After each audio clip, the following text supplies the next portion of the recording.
I think Dak is going to be better, but I just don't think they have a lot of weaponry. Like Alfred is still fine in getting them 4 to 5 yards a carry, which is a great number, but they don't have a lot of weapons on the outside. And if Kendall Fuller can do a good job on the inside on Cole Beasley, which he never has done, and he's the one who pointed that out to me in a chat we did that I think we're going to play in pregame tomorrow.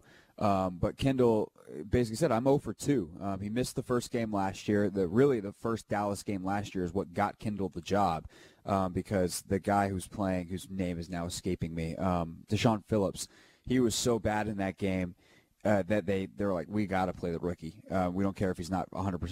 He's better. He now is better than this. And then the second game, in the first game this year, good. And it's really his only bad game all year. If Kendall can do a good job inside on the slot, like I don't know what Dallas's offense is. Dez is that you can rotate a safety over the top and kind of take him away, and then are going to lose to Terrence Williams. The Redskins have done it before, but you'd hope that would not be the case. And then defensively, if you can protect long enough, Kirk should be able to secondary. I don't know which of their linebackers is going to play either, which could be helpful. And you'd expect a couple of the linemen to be back. Like maybe Trent Williams is back, who knows? But Trent's been, and barring him waking up tomorrow and feeling terrible, he's gonna play because he's done the same thing he's done the other weeks where he's missed the first 2 days of practice day 3, and then gone, oh shucks, I don't know, it's a game time decision, and then we all laugh at him and go, you're Trent Williams, you're playing. Right. Craig, I don't want to get too far ahead of ourselves, but it's kind of what we do. You look at the schedule. And, it's the easiest, at least it was a week or so ago, the easiest in the NFL down the stretch. I mean, no game is easy, per se.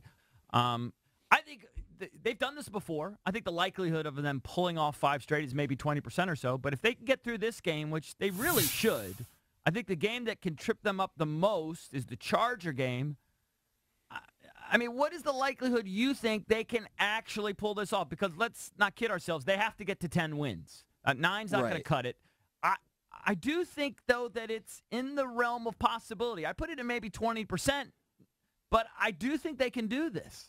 Yeah, mathematically speaking, it's probably a little lower than that. Like if they go through the schedule 5 times, 20% means they're going undefeated 1 time every 5 times. And the only reason I would say that that's not likely is because this is the NFL and weird stuff happens, and we know that they've had all kinds of injury issues, and what if one more of their guys gets hurt? There's just so many things that can go wrong where everything has to be perfect. With all that said, it's not impossible. I think on that part you're 100% right. The way the schedule is, if they can lock in on Thursday, take 10 days off, go out to LA, handle their business there, those are very winnable games. Broncos. That game, don't let Von Miller beat you. Trevor Siemian is back at quarterback for them, or maybe Paxton Lynch is back by then. Either way, their offense is a mess. They've got some weapons, though, so you got to focus. You got to play. Then let's see, what's the game after that? Or I guess there's one before that. What's the home game before Denver? Arizona. Arizona, right. Yep. So, David Johnson's not coming back. That's now been made official as of about a week ago. Who knows who's going to be playing quarterback for them at this point. If Blaine Gabbert beats you and keeps you out of the playoffs, boy.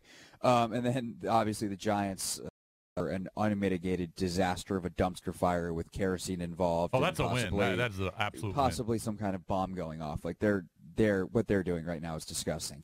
Right. So, it really – but then again, if they all of a sudden go 5-0 and are riding high and count that one as a win and they don't show up on the final week of the season – that's a problem, too. So there are pitfalls at every stop of the way. These are NFL players. The other guys get paid, too. And it's just out of respect for the game and the sport to say, and it's all likely that team is going to win 5 straight. I think that's just not a thing that you can ever say in the NFL. With that said, with this team and what's on the line and the competitive character of them and all of those things that I do like about this Redskins team, I'm certainly not going to rule it out.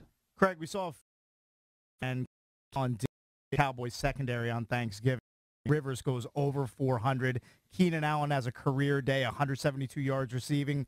Is Kirk in for a bonanza of a stat line against this defense tomorrow night? It's possible. And remember, it's indoors on the carpet, too. So, no wind conditions, they've had times problems this year with some drop balls on occasion. Like, you're not going to be dealing with a wet football or anything like that. So it's ideal throwing conditions, and that includes the Dallas secondary that you get to throw against. Orlando Scandrick's a pretty good player in the slot, and obviously the Redskins' best weapon is Jamison Crowder. But I think Crowder's better than Scandrick. So you really got advantages at just about every position, and it's a matter of going out and executing. And so can Doxson get loose as opposed to the really high-level corners he's dealt with the past couple of weeks, including last week? For as bad as the Giants are, Janoris Jenkins a pretty good player. He was following Josh around for a good bit of the game last week. Obviously he had Xavier Rhodes a couple weeks ago against Minnesota. He had Marshawn Lattimore against the Saints before he got hurt, and then he was getting double covered a lot. So, whether it's Doxson over the top or on some of these other routes that he's getting better and better at running every week, whether it's Crowder, whether it's Grant, Harris, whoever else is out there, every week that goes by, Byron Marshall is learning more of this offense. It can become more of a weapon, and maybe their screen game can return a little bit.